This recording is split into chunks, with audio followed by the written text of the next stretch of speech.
Hey guys, welcome to my YouTube channel physics by Arun Yadav. तो दोस्तों, आज की क्लास में आपका स्वागत है। और कल हम लोगों ने डिस्कस किया था क्वांटिटी, जो क्लास 9th की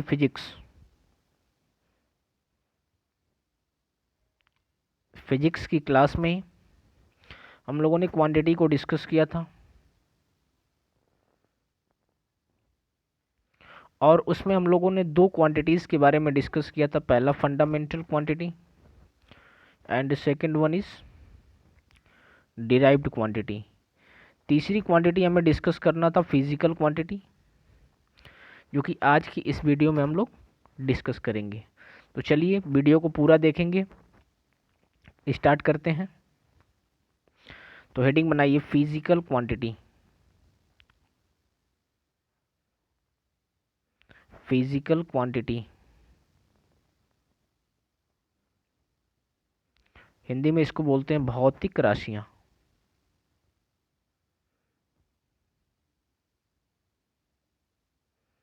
ठीक है। तो फिजिकल क्वांटिटी क्या होती है कि वह क्वांटिटी या वह राशियां जिनको लेबोरेटरी में या प्रयोगशाला में प्रत्यक्ष अथवा अप्रत्यक्ष रूप से मापा जा सकता है, उन राशियों को भौतिक राशियां कहते हैं। ठीक है। अब बेटा, यहाँ पे लेबोरेटरी की बात हो रही है और प्रत्यक्ष रूप, दो नए वर्ड, प्रत्यक्ष और अप्रत्यक्ष। यार, डायरेक्ट और इनडायरेक्ट मेथड।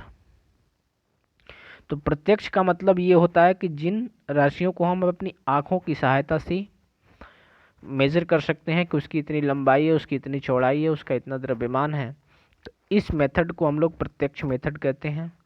और अप्रत्यक्ष का मतलब हुआ कि जिसको हम अपनी आँखों की सहायता से मेज़र नहीं कर सकते हैं, हमें किसी न किसी इंस्ट्रूमेंट की आवश्यकता होगी इसको मेज़र करने के लिए, जस्ट लाइक टेलीस्कोप और माइक्रोस्कोप। ठीक है। तो इस तरह के प्रोसेस को अप्रत्यक्ष रूप बोला जाता है या इनडायरेक्ट प्रोसेस बोला जाता है। Then write down those quantity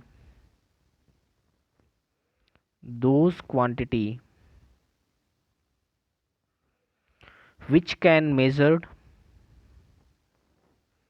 which can measured in laboratory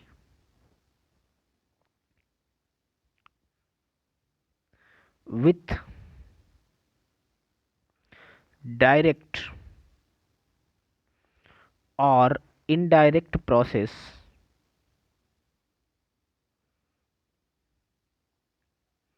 direct or indirect process is called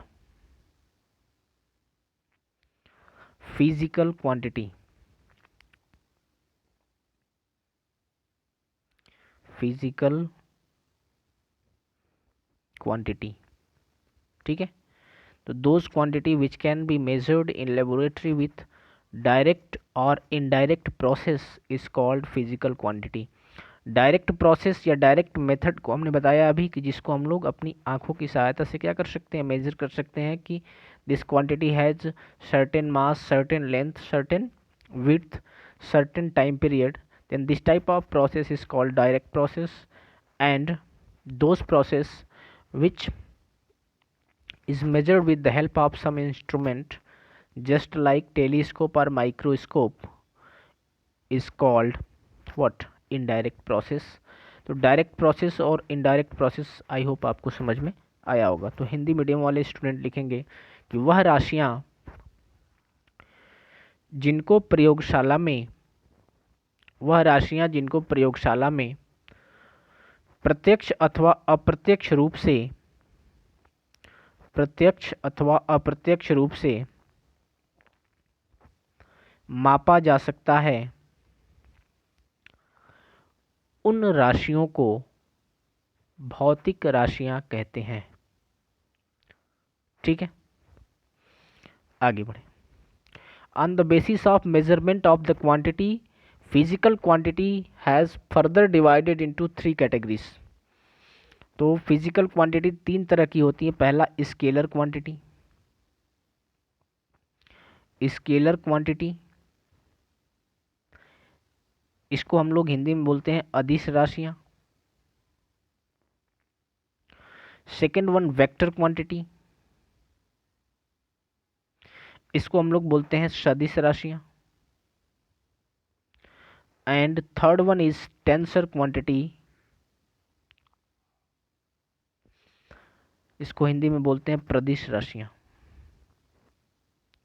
ठीक है, तो we have following three physical quantity named as scalar quantity, vector quantity and third one is what, tensor quantity. तो एक एक करके इसको हम लोग डिस्कस करेंगे।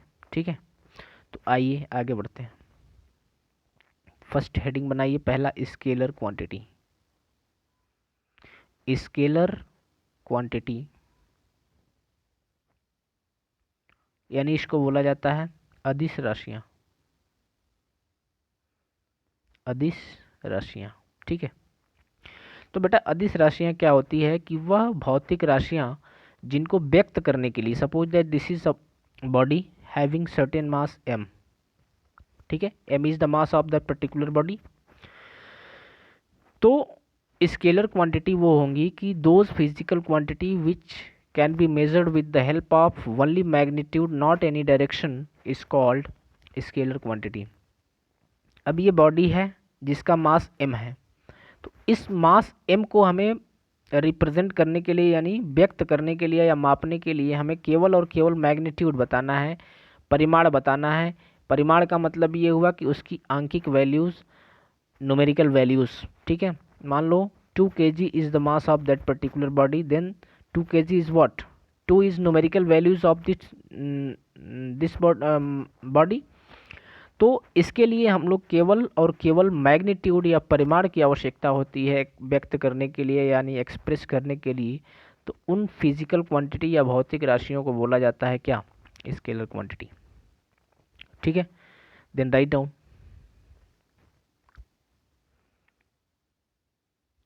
Those physical quantity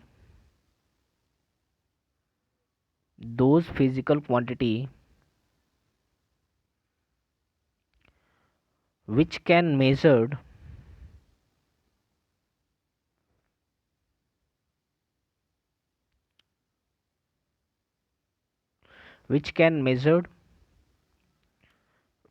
with the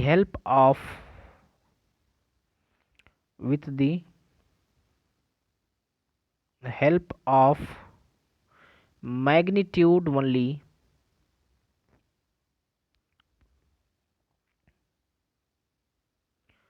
not any direction,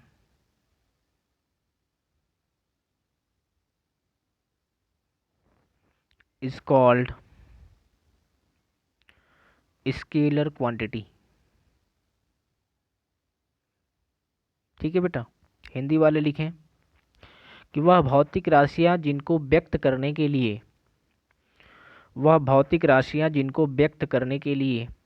केवल परिमाण की आवश्यकता होती है, वह भौतिक राशियां जिनको व्यक्त करने के लिए केवल परिमाण की आवश्यकता होती है, दिशा की नहीं, उन भौतिक राशियों को अदिश राशियां कहते हैं।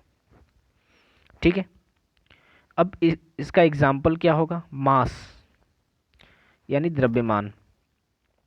आपसे अगर कोई भी पूछता है कि what is the mass of that particular body, then we reply the mass of the body is what, 2 kg। That इसका मतलब आपने 2 kg बताया तो केवल आपने मैग्नीट्यूड बताया, उसकी न्यूमेरिकल वैल्यूज़ बताई, ये नहीं बताया कि 2 किलोग्राम ईस्ट वेस्ट नॉर्थ या फिर समथिंग। तो आपने डायरेक्शन का कोई इसमें जिक्र नहीं किया, इसलिए मास क्या है बेटा, मास एक स्केलर क्वांटिटी है। क्यों, क्योंकि इसको एक्सप्रेस करने के लिए, व्यक्त करने के लिए केवल और केवल मैग्नीट्यूड की ज़रूरत होती है, परिमाण की आवश्यकता होती है, नॉट एनी डायरेक्शन। ठीक है, अगला अगर एग्जांपल हम देखें, distance is also a what, scalar quantity because it has only magnitude not any direction. Next example अगर हम बात करें तो इलेक्ट्रिक करंट, विद्युत धारा। इलेक्ट्रिक करंट यहाँ पे एक्सेप्शन है, क्यों, क्योंकि electric current has both magnitude and direction also, but it is a what scalar quantity because it does not follow vector law of addition, जो हम आपको आगे बताएंगे कि वेक्टर लॉ ऑफ एडिशन या सदिशों के जोड़ के नियम का पालन नहीं करती है ये electric current. That's why electric current is a what scalar quantity. Okay, तो एटीसी कर लेंगे आप। दूसरा लिखेंगे आप वेक्टर क्वांटिटी। वेक्टर क्वांटिटी, आप वीडियो को पॉज करके धीरे धीरे आराम से इसको देखेंगे, समझेंगे, और अगर समझ में ना आए तो बार बार इस वीडियो को आप क्या करेंगे, रिपीट करेंगे, तो बहुत अच्छे तरीके से आपको समझ में आ जाएगा। इसको हिंदी में बोलते हैं सदिश राशियाँ। अब बेटा सदिश या वेक्टर क्वांटिटी क्या होती हैं, तो आइए देखते हैं इसको। इसमें मैग्नीट्यूड भी होता है, ठीक है, मैग्नीट्यूड तो होता ही है, प्लस डायरेक्शन भी होता है। मैग्नीट्यूड एंड डायरेक्शन, कुछ लोग या कुछ बुक्स में दी रहती हैं कि जिसमें मैग्नीट्यूड और डायरेक्शन होता है उसको वेक्टर क्वांटिटी कहते हैं, बट ये सही नहीं है, ये बिल्कुल 110% क्या है, गलत है। मैग्नीट्यूड भी होना चाहिए, डायरेक्शन भी होना चाहिए, प्लस साथ साथ ये वेक्टर लॉ ऑफ एडिशन को फॉलो भी करना चाहिए। वेक्टर लॉ ऑफ एडिशन ये क्या होता है, इसको हम लोग आगे इस वीडियो में इसको डिस्कस करेंगे कि वेक्टर लॉ ऑफ एडिशन क्या होता है। इलेक्ट्रिक करंट में मैग्नीट्यूड भी है, डायरेक्शन भी है, but it is a scalar quantity. Why? Because it does not follow vector law of addition. ठीक है, तो वेक्टर लॉ ऑफ एडिशन को फॉलो नहीं करती है। तो इसको लिखेंगे, इसकी definition, those physical quantity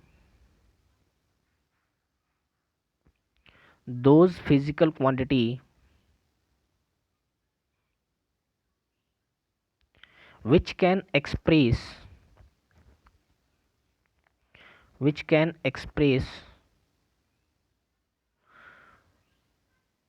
with the help of magnitude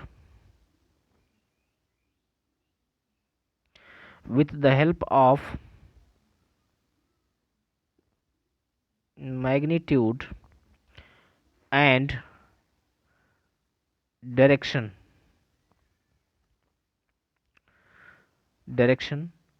both, and also follow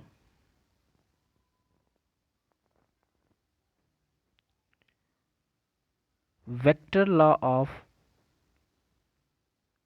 addition,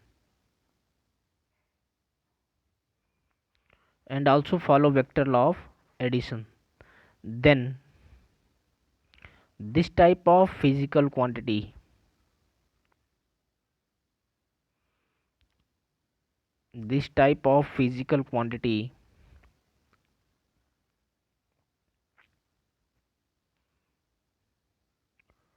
is called vector quantity. ठीक है, वेक्टर क्वांटिटी, ये क्वांटिटी है बेटा, QUANTITY। हिंदी वाले लिखेंगे बेटा कि वह भौतिक राशियां जिनको व्यक्त करने के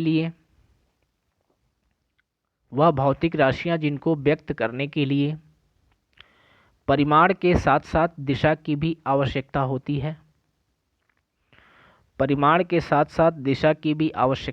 है, तथा यह सदिशों के जोड़ के नियम का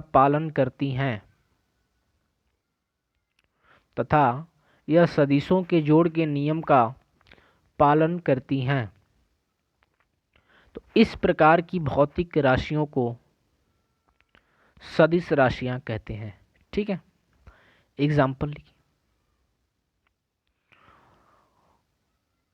एग्जाम्पल में आप लिख सकते हैं डिस्प्लेसमेंट, ये सब डिस्टेंस, डिस्प्लेसमेंट आगे डिस्कस करेंगे क्या होता है बेटा, बस इतना आपको ध्यान में रखना है। Displacement, force,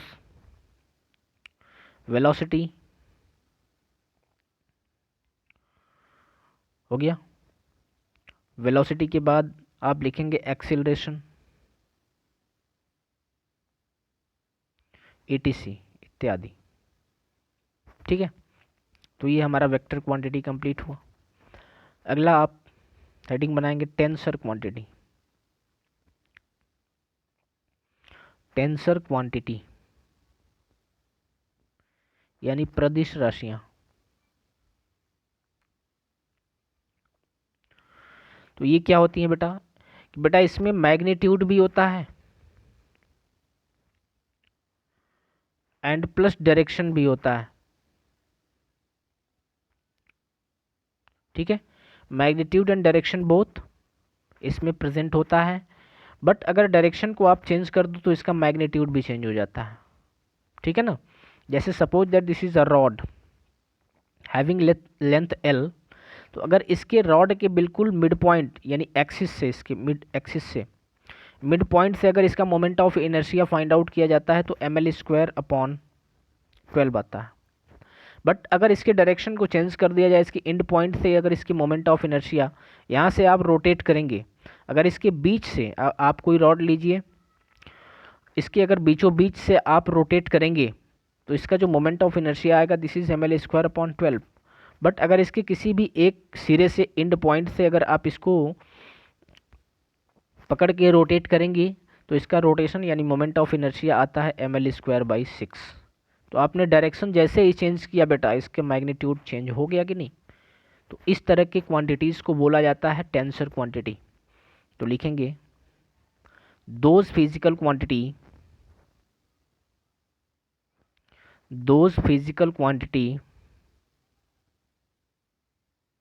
which have magnitude and direction also,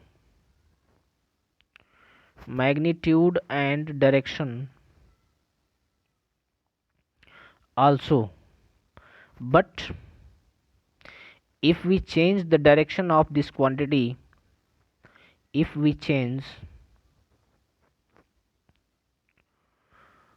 the direction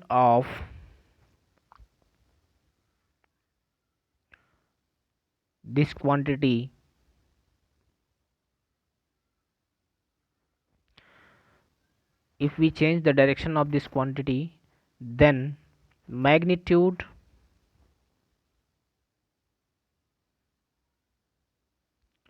will also changed. Then this type of quantity is called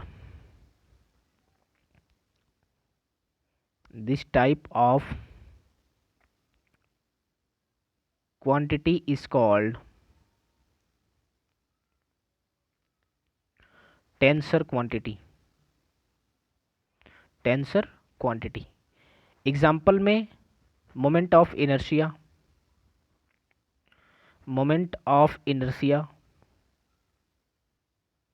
ठीक है, मोमेंट ऑफ इनर्शिया।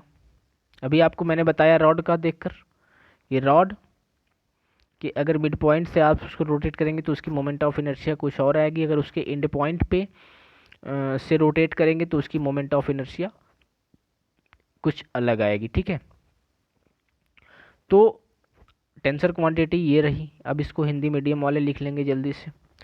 वह भौतिक राशियां जिनको व्यक्त या फिर ऐसे लिखेंगे, वह भौतिक राशियां जिनमें परिमाण तथा दिशा दोनों होती है, वह भौतिक राशियां जिनमें परिमाण तथा दिशा दोनों होती है, लेकिन दिशा बदलने से इसका परिमाण भी बदल जाता है। दिशा बदलने से इसका परिमाण भी बदल जाता है। तो इस प्रकार की भौतिक राशियों को प्रदिश राशियां कहते हैं। ठीक है, जड़त्व आघूर्ण, एग्जाम्पल में आप लिख लेंगे जड़त्व आघूर्ण। ठीक है, तो क्वांटिटी, फिजिकल क्वांटिटी ये कंप्लीट हुई। 3 तरह की हमने बताया, scalar, vector and what, tensor quantity. और इससे बाहर कुछ भी नहीं है। आप इतना बहुत ध्यान से इसको पढ़ेंगे, बार बार वीडियो को देखेंगे, और बेटा शेयर ज़रूर करें, सब्सक्राइब ज़रूर करें। ज़्यादा से ज़्यादा लोग हमसे जुड़े। आप लोग शेयर नहीं करते हैं तो जिससे हमें मोटिवेशन नहीं मिल पाता है। तो आप प्लीज़ हमारे वीडियो को ज़्यादा से ज़्यादा शेयर करें और सब्सक्राइब करें, ताकि हम लोग एक बड़ी फैमिली बन सकें और हम लोगों से ज़्यादा लोग हमारा एक परिवार का हिस्सा बन सकें, ठीक है ना, जिससे ज़्यादा से ज़्यादा लोगों का क्या हो सके, फ़ायदा हो सके, बिल्कुल फ्री क्लासेस है। तो आज के लिए हम लोग इतना ही रखते हैं, मिलते हैं हम लोग अगली वीडियो में। तब तक के लिए आप अपने प्रीवियस वीडियो यानी पीछे की जो भी वीडियो है आपने जितना पढ़ा है उसका रिवीजन घर बैठ के आराम से करें, और मिलते हैं हम लोग अगली वीडियो में। तब तक के लिए आप अपना ध्यान रखेंगे।